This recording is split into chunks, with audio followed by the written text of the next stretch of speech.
of Masbate Sports Academy with a throwing distance of 11.85. Let's give it up for our shot put winners.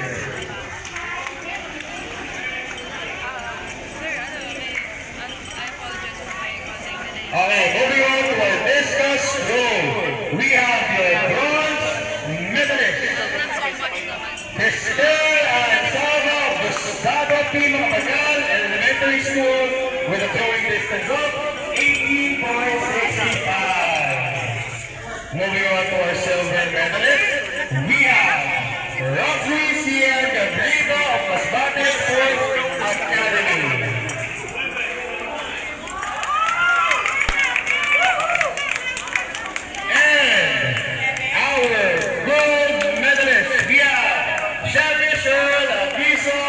With the throwing distance of 28.60 for this of Masbate Sports Academy.